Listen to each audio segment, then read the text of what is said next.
Hi అండి, welcome back to Ashwini Bigg Boss talks.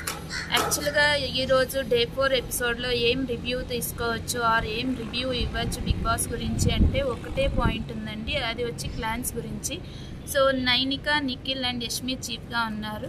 So ఈ ముగ్గురికి క్లాన్స్ ఫామ్ అవుతాయండి. మిగతా మెంబర్స్ వాళ్ళ గ్రూప్కి జాయిన్ అవ్వాలి ఆటలు ఆడడానికి. సో అక్కడ జాయిన్ అయింది ఎవరెవరంటే, సో నైనిక గ్రూప్కి వచ్చి నబీల్, విష్ణుప్రియ, ఆదిత్య, ఓం అండ్ సీత. నిఖిల్ గ్రూప్కి వచ్చి బేబక్క, నాగమణికంఠ అండ్ సోనియా. యష్మి గ్రూప్కి వచ్చి శేఖర్ భాష, ప్రేరణ, అభయ్ నవీన్ అండ్ పృథ్వీ. సో వాళ్ళ స్ట్రాటజీస్ ఏమి అని మాట్లాడుకోవచ్చు. ఇది నా ప్రాస్పెక్టివ్, అంటే నా ప్రకారంగా అంతేనండి. నేను వాళ్ళు పక్కన వాళ్ళతో మాట్లాడుకుంది కంప్లీట్ ఎపిసోడ్ చూస్తే మనకు అర్థమయ్యేది ఏంటంటే దాని గురించి మాత్రమే నేను మాట్లాడుతానండి. సో నైనిక అయితే ఏ ఇది లేకుండా, ఏ స్ట్రాటజీనూ లేకుండా వాళ్ళిద్దరూ నిఖిల్ అండ్ యష్మి సెలెక్ట్ చేసుకొని వాళ్ళని ఎవరు సెలెక్ట్ చేసుకోకుండా పాపం ఒంటరిగా నిలబడ్డ వాళ్ళని తను సెలెక్ట్ చేసుకుందండి.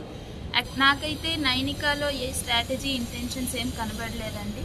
పాపం వాళ్ళిద్దరూ సెలెక్ట్ చేసుకొని వాళ్ళని తను సెలెక్ట్ చేసుకుంది. అది వచ్చి నబీల్, విష్ణు, ఆదిత్య, ఓం అండ్ సీత. అయితే వీళ్ళ ఇంటెన్షన్స్ అండ్ స్ట్రాటజీస్ ఏంటి అని మాట్లాడుకుందామండి. యాక్చువల్గా ఇది నా ప్రకారంగా మాత్రమే. కంప్లీట్ ఎపిసోడ్ చూసినప్పుడు వాళ్ళు వేరే వాళ్ళతో మాట్లాడిన మాటలు కానీ, దీన్ని చూస్తే మనకు అనిపించే మాటలు, అంటే నాకు అనిపించినవి మాత్రమే నేను ఇక్కడ షేర్ చేసుకుంటున్నానండి.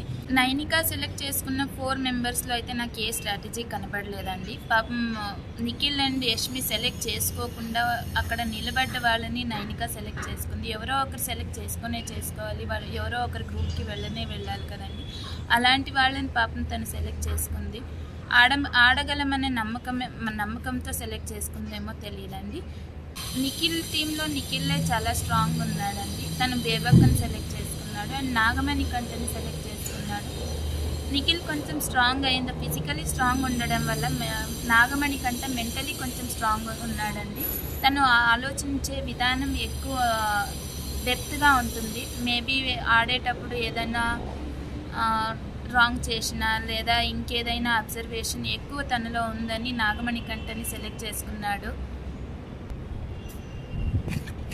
మేబీ నెగిటివ్ కానీ పాజిటివ్ కానీ అబ్జర్వేషన్ మల్టిపుల్ వేస్లో నాగమణికంఠ చేస్తాడు కాబట్టి నిఖిల్ తనని సెలెక్ట్ చేసుకుని ఉండొచ్చు. అదే విషయం విష్ణుప్రియతో కూడా నిఖిల్ మాట్లాడాడు. ఇంకా సోనియాదైతే ఆప్షన్ లేదండి. ఇక్కడ నైనిక క్లాన్ కూడా ఫిల్ అయింది, యష్మి క్లాన్ కూడా ఫిల్ అయింది. ఆప్షన్ ఉన్నింది నిఖిల్ దాంట్లోనే కాబట్టి నిఖిల్ దాంట్లో సెలెక్ట్ చేసుకున్నాడు. యాక్చువల్గా సోనియా ఆల్రెడీ తను చెప్పేసింది, ఫిజికలీ నేను స్ట్రాంగ్ లేను, ఆటలు ఆడలేనని యష్మితో చెప్పినందువల్ల యష్మి సెలెక్ట్ చేయలేదు.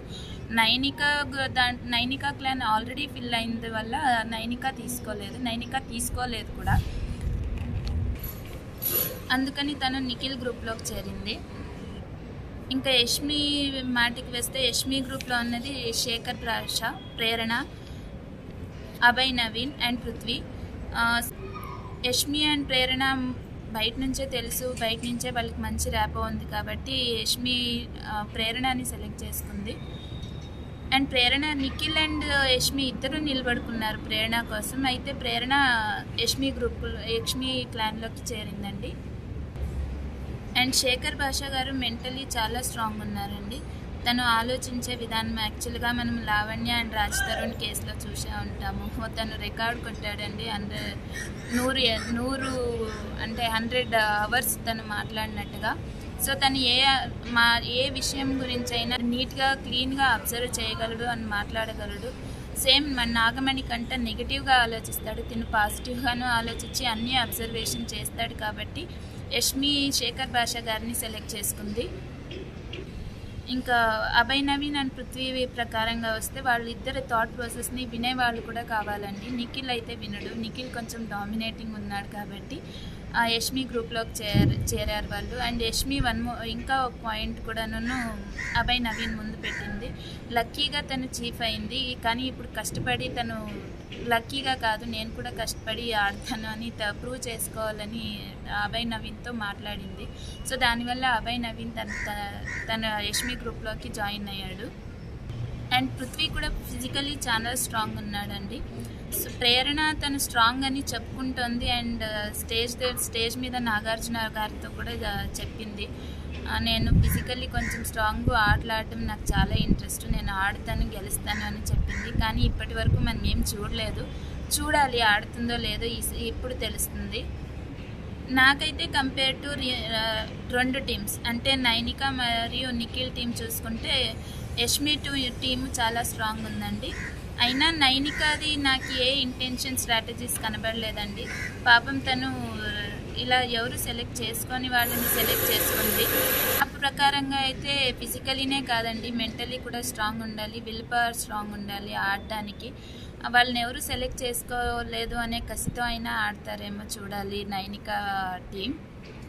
అండ్ నిఖిల్ టీంలో 4 ఉన్నందువల్ల వాళ్ళు నైనిక అండ్ ఇంకొకరు యష్మి టీం వచ్చి 5 మెంబర్స్ అంటే 5 ఉన్నారు.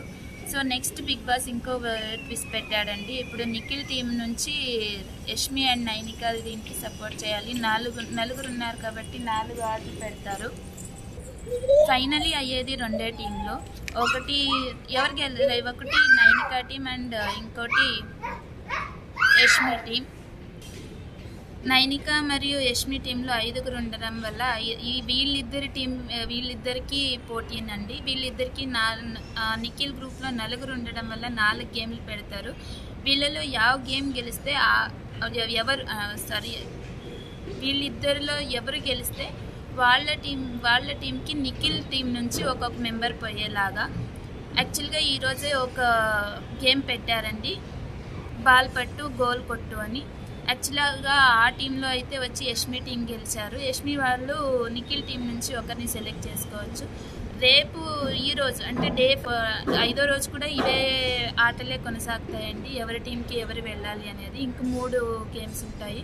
ఆ 3 గేమ్స్లో ఎవరు గెలుస్తారో చూడాలి. నైనిక టీంకి ఎవరు వెళ్తారో అండ్ యష్మి టీంకి ఎవరు వెళ్తారో, మళ్ళీ ఫైనల్గా వీళ్ళిద్దరి టీంకి పోటీ పడుతుందండి. ఈరోజు ఎపిసోడ్లో చూడాలి ఎవరిని గెలుచుకుంటారు, ఎవరి టీంకి వెళ్తారు అని. ఇది రోజు డే 4 రివ్యూ అండి. ఏదైనా తప్పులుంటే క్షమించండి, లేదా నచ్చితే సబ్స్క్రైబ్ చేసుకోండి, లైక్ చేయండి అండ్ షేర్ చేసుకోవడం మర్చిపోకండి.